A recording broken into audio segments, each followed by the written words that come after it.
नमस्कार, प्रतीक्षा रेसिपीजमध्ये आपले खूप खूप खूप स्वागत आहे. घरामध्ये बऱ्याचदा भाजीपाला शिल्लक नसतो. त्यावेळेला नाश्त्यामध्ये किंवा सायंकाळच्या जेवणामध्ये काय करायचं हे समजत नाही. तर आज मी तुम्हाला खूप छान पौष्टिक, मस्त चमचमीत असं मिक्स पिठाचं थालीपीठ करून दाखवणार आहे.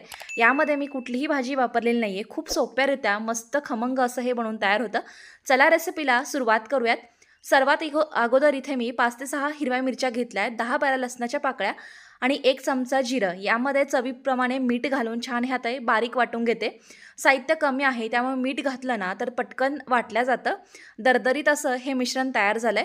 आता इथे मिक्सिंग बाउलमध्ये पिठं घेऊयात, ज्यामध्ये मी जास्त प्रमाणात 1 कप म्हणजेच 1 वाटी गव्हाचं पीठ घेतलंय, अर्धा कप ज्वारीचं पीठ, अर्धा कप बेसन पीठ आणि पाऊण कप इथे बाजरीचं पीठ घेतलंय. बाजरीचं पीठ जरासं जास्त घ्यायचं, छान खमंग होतं.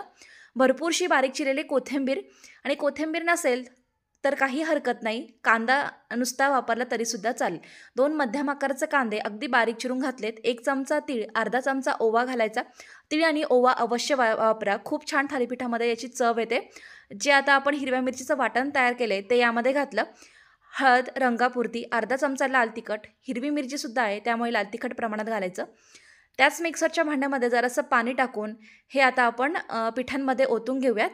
2 मोठे चमचे यामध्ये मी दही घातलं आहे. दह्यामुळे छान नरम होतात आणि अगदी चविष्टसुद्धा हे थालीपीठ किंवा धपाटे बनवून तयार होतात. आता अगोदर चांगलं मिक्स करून घ्यायचं. त्यानंतर गरजेनुसार यामध्ये पाणी टाकून छान जसं आवडत असेल ना, सैलसर किंवा घट्टसर याचं मिश्रण करून घ्यायचं. तर अगदी सैलसर पिठाचे मी थालीपीठं बनवायला मला आवडतात, त्यामुळे सैलसर पीठ तयार करून घेतले. आता एक सुती किंवा कॉटनचा रुमाल मी ठेवलेला आहे थालीपीठांसाठी. तर पाण्यातनं टाकून छान असा पिळून घ्यायचा आणि पोळपाटावर किंवा प्लेटवर एखाद्या ताटावर आथरून घ्यायचा. हाताला ना पाणी लावून घ्यायचं मिश्रण घेण्या अगोदर, म्हणजे ते हाताला जास्त चिकटत नाही. आणि मस्त असं गोल करून घ्यायचं. वरतून थोडासा पाण्याचा शिपका मारायचा आणि मस्त असं पातळसर हवं तसं जाड पातळ थालीपीठ थापून घेतलं एकसारखं आणि याला 5 होल करून घेतलेत. आता अलगद असा रुमाल उचलायचा आणि तव्यावरती पालथा करायचा.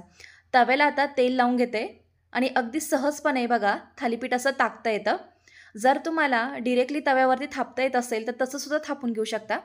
आता हे जे होल केले नाही ना, तर यामध्ये जरा जरा तेल सोडून घ्यायचं आणि झाकण ठेवून एका बाजूने चांगलं वाफवून देऊयात आणि भाजूसुद्धा देऊयात. तोपर्यंत इथे दुसरं थालीपीठ करून घेते. दुसरं थालीपीठ थापण्या अगोदरसुद्धा रुमालाला चांगलं पाणी लावून घ्यायचं, कारण तव्यावरती ज्यावेळेला आपण थालीपीठ टाकतो ना ते पडलं गेलं पाहिजे, मग ते चिकटत नाही. ही टीप इथे लक्षात ठेवा. आता इथे बघा थालीपीठ थापून झालं आहे. दुसऱ्या बाजूने हे थालीपीठ छान भाजत आलं आहे. वरतून पुन्हा जरासं तेल सोडलं आणि आता दुसरी बाजू आपण याची खमंग अशी भाजून घेऊयात. थालीपीठ भाजताना ना जरा वेळ देऊन मस्त मध्यम आचेवर जर थापलं ना एकसारखं खरपूस होईपर्यंत, तर ते खायलासुद्धा खूप छान होतात आणि खमंग देखील लागतात. तर ही थालीपीठं ना खरंच खूप मस्त बनवून तयार होतात. भाजणीची गरज नाही आहे. अगदी घरामध्ये जर पिठं उपलब्ध असतील ना, एखादं पीठ नसेल तर चालेल, तर मिक्स पिठापासून अगदी पौष्टिक झटपट असे चमचमीत हे थालीपीठ बनवून तयार होतात.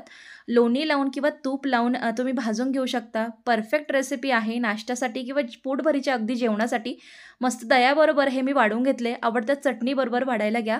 नक्की रेसिपी करून बघा. कशी वाटली हे कमेंटद्वारे कळवा. तसेच व्हिडिओ आवडल्यास रेसिपीला लाईक करा, शेअर करा, चॅनलला सबस्क्राईब करा. पुन्हा भेटूया असे एका छानशा मस्त रेसिपीबरोबर. व्हिडिओ बघितल्याबद्दल धन्यवाद.